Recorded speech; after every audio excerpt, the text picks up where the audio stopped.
Yep, it's on. Okay. Hey guys, back again. Today I wanted to roll out a project idea that I've had for you now for a while. Hopefully you're keeping up with your daily diaries. You got some material now to work with, some ideas, some content, stored in a notebook or whatever you're using to keep track of these. You will need these for this project. To start with, the whole idea behind the project is how are we going to mark this period in history, right?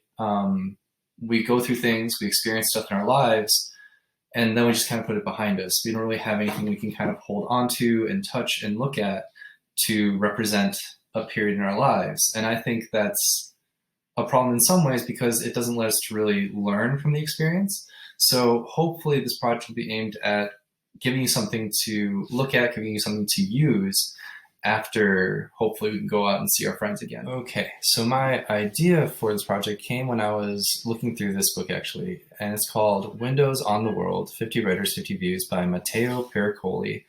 My physical copy of the book is sadly still locked in the classroom, but I got this virtual one in the meantime while I'm waiting for my new one to come in the mail. What Matteo did was he basically noticed that, this view from his window in New York really kind of affected him in ways that he didn't realize. In some ways we take this stuff for granted, that this point of view that we're seeing every single day is a big part of our lives.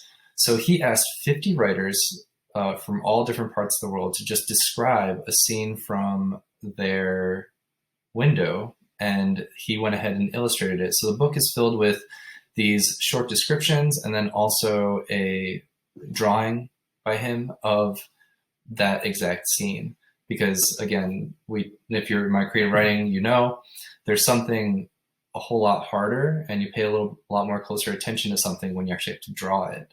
But the way he starts out the book, I think, kind of just captures this idea that he's driven by and I think is really interesting perfectly. So I'll read a short section here just to kind of give you that idea. It has been 10 years since the day I paused in front of my Upper West Side window and noticed something and felt something, an urge to take the view with me. I had looked out that window 7 years, day after day, taking in the particular arrangement of buildings, and now my wife and I are about to move out of our one-bedroom apartment. Without my knowing it, that view had become my most familiar image of the city. It had become mine, and I would never see it again. It is hard to pay close attention to those things that are part of our daily routines. They will still be there tomorrow. It is often when we are about to lose them or have just lost them that we realize their importance. It struck me as odd that I hadn't paid more attention to my view. That oversight made me wonder how we live and perceive what is outside our windows, about how we live and perceive, period. For me, a window and its view represent a reset button of sorts, an instant like the blinking of an eye when I allow my brain and my thoughts to pause by wordlessly wandering outdoors through the glass with no obligation to analyze and, so to speak, to report back to my conscious self. My eyes simply gaze without seeing at a landscape whose subconscious familiarity allows for distraction. The usual rooftops, the well-known moldings, the nearby courtyard, a distant hill. I look passively through the sheet of glass, which is a point both of contact and of separation between me and the world. Now, a few things. If we look a little bit closer at this last paragraph that I read, we can notice what he's talking about. This moment where our brain just kind of drifts out into, daydreaming, thinking on other stuff, not really looking at, the tree in my yard, but maybe just we're in our brain. Stuff is just kind of floating around. We're getting time to think. That time is really rare, especially for teenagers when everything is coming at you so fast, especially right now when all the news that we're getting is coming out almost every hour. And so I think it's that space that's kind of been so hijacked from us and is just using up all of our attention, all of our bandwidth to just worry. And I think this project will be meant to kind of reclaim some of that. You know, we're going to take that space, that really important time to sort of daydream, to have creative thoughts, as instead of worrying, right? Now, first thing you need to do is grab your notebook. Now, we've been using our notebooks to kind of document our days, right? I've told you to take 4 minutes, maybe a little bit more than that, to just document the things you're doing every day, the things you're hearing, the things you see. You should have about a week's worth of pages so far. Got me editing videos there, me getting sunburnt there. It's a lot of stuff has happened since we started these. Now, what I would like you to do is just put this to the side for now. We will come back to this, but keep all these ideas in one spot because we will be using them. What you are going to need is a piece of paper. So this could be just a normal plain sheet of construction paper. And what I want you to do is go ahead and draw a window in your house. You know, think about the one that you look through all the time.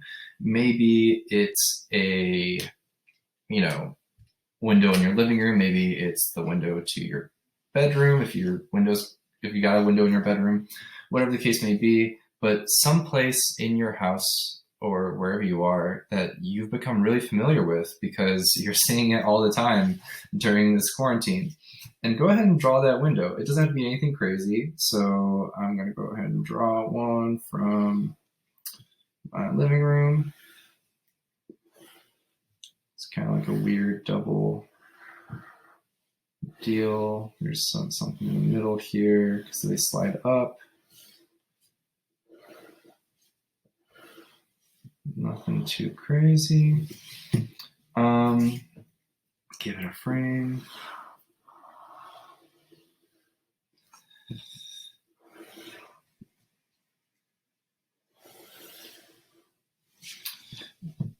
Take some time to go ahead and draw your window. Then what you're going to do next is I would like you to go ahead and draw everything around your window. Maybe it's the other stuff on the wall. Maybe if it's in a room with other furniture, draw that too. But go ahead and start filling in what is there. Try and keep your window down to the size of an index card because we'll be coming back to this. Once you have taken some time to really finish up this step, so I mean adding color, adding furniture, I went ahead and worked ahead and did one earlier this week. So this is pretty much my living room. There's my long legs stretched out on my flower couch. There's my window, my front door. Probably should have drawn some shoes here in the corner because there's a big pile of shoes by my door. My coffee table where I always eat breakfast, drink coffee, and read a little bit. I want you to go ahead and cut out your window. So that's okay if there's like a line cut. It's just so that we actually are using this window as a window. And then I want you to, on another sheet of paper or an index card, whatever you have on hand. I know I don't want you guys going to the store right now just for this. So this could be notebook paper, this could be construction paper, this could be computer paper, whatever you got on hand. I just happen to have watercoloring paper and index cards, so that's what I'll use. With your card or your other sheet of paper, you're gonna basically just mark where your window is or how big it is. So I always do stuff like this in pencil first, just so you have an idea of what you're drawing in. And I want you to draw that like really boring or that scene that you don't even think about anymore in here. So in mine, I got a big old tree in my front yard.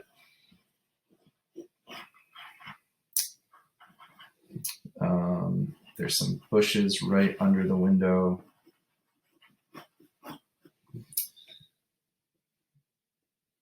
There's a road, curbs. And that's basically it. So, and go and place that in there. Here, once you have this done, we are going to take our drawing and put this side. Now, you might want to add some more detail to this, spend some more time on what's in your window, but that first frame, the first thing we're going to put in our window is what we see every single day.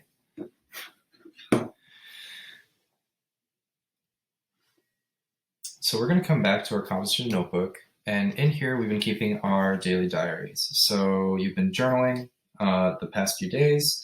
Maybe you have some stuff you could refer back to. What I want you to do is take a good 5 to 10 minutes and go through your past couple days and highlight moments where you have something more to say, something you could expand on, moments that stand out in your memory, or looking back at them now, you say, oh yeah, I remember that pretty well. Go ahead and go through all your journal entries and do that now. Try to highlight, circle, underline at least 10 things that stick out in your memory. Once you have your 10 things, or if you don't have 10, that's okay, because you're going to continue keeping these diaries every day until May 20th.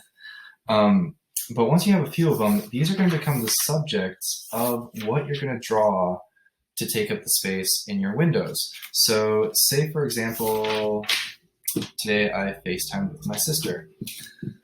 That's the subject of my next drawing. So I'm going to go ahead and take an index card or a piece of paper, whatever you're going to use that's about the size and shape of your window. And I'm going to create a little border to it. Make sure it's about the size of the window you made. I'm going to put down the date of when that memory came. So that was actually today, which happens to be the 6th.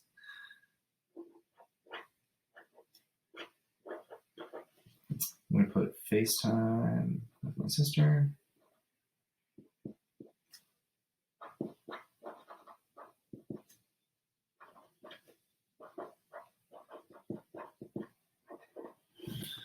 And then what you're going to do is go ahead and set a timer and give yourself 4 minutes to draw that image. So go ahead and set a timer on your phone, whatever timing device you happen to have on hand, but make sure you're giving yourself 4 minutes. You know, whatever you have at the end of those 4 minutes, that's what you will end up using for that entry.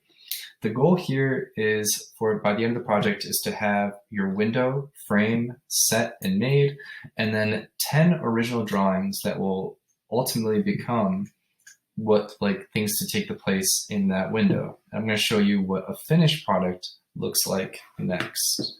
Okay, so here we have my finished piece. Now I went a little bit above and beyond with mine, where I added a wheel where my scenes kind of turn from the window.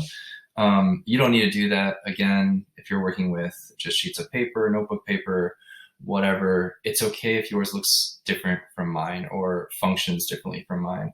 But I just wanted to share what my finished product is, just so you guys get the connection, how it connects back to that book. So in Windows on the World, he talks about how, you know, there's all these things that we take for granted that we're not noticing because we see them every single day. And so I wanted this to kind of tell a story, right? Because in my creative writing class, I talk about how our brains are really good at coming up with stories and seeing narratives where, you know, there really isn't any. I want you to start telling the story, starting with the scene that's very common to you, that day to day, it's always out there. When you look out your window, that's what you see. And then go through your 10 cards. That's what I want you to be eventually showing me, is those 10 different scenes from 10 different memories over the next few days. You're going to continue to keep your journals. So maybe if you have your 10 already and you have a new idea, something interesting happens in your life that you're like, oh, I want to make a card for that. Feel free to replace any of your 10 with the ones that you find the most interesting. The whole idea here, and the story we're trying to tell here, is that our world really isn't, you know, staying the same or always changing. It's kind of both, right? So we've got this common everyday part of our lives that's kind of stuck. We're all kind of stuck right now. But then we also get those moments that stand out and give us a chance to appreciate and see how every day is different. So I'm going to show you guys a bit of mine. Starting with that scene. Now, I don't totally remember what all these were inspired by, but they came really early at the start of quarantine. So maybe you'll see a little bit of influence of that.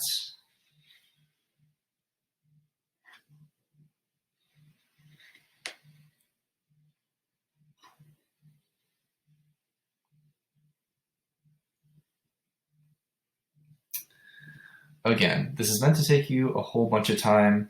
Right now, as far as deadlines go, I'm thinking May 18th is the absolute latest that I could accept these, or you could show me these through video conference. If you have any questions, definitely take advantage of my office hours or shoot me an email if it's something quick. I'll be happy to help you guys out, and I'm really looking forward to what you guys come up with.